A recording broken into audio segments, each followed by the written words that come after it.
Hi, ఇవాళ మనం ఒక హ్యూమన్ ఇంట్రెస్టింగ్ స్టోరీ చూద్దాం.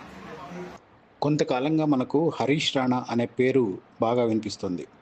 ఎందుకంటే దాదాపు 13 ఏళ్లుగా అతను కోమాలో ఉన్నాడు.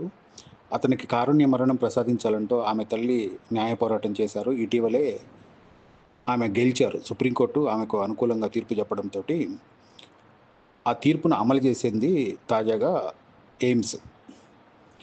ఢిల్లీలో ఎయిమ్స్ వైద్యులు తాజాగా ఆ తీర్పును అమలు చేశారు. దీంతో 32 ఏళ్ల హరీష్ రాణా తుది శ్వాస విడిచాడు.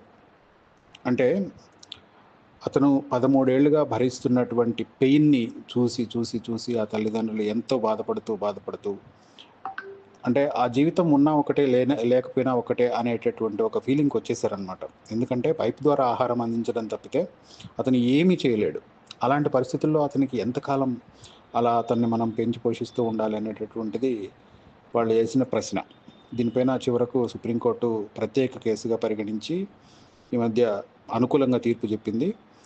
చివరకు అతన్ని ఆ శిక్షణని ఆ తీర్పు మేరకు అమలు చేయాలని నిర్ణయించిన తర్వాత అతన్ని ఘాజియాబాద్‌లో తన ఇంటి నుంచి ఉత్తరప్రదేశ్‌లో ఘాజియాబాద్ ఉంటది గదా! ఘాజియాబాద్‌లో నుంచి అతన్ని ఢిల్లీ ఎయిమ్స్‌కి తీసుకెళ్లారు.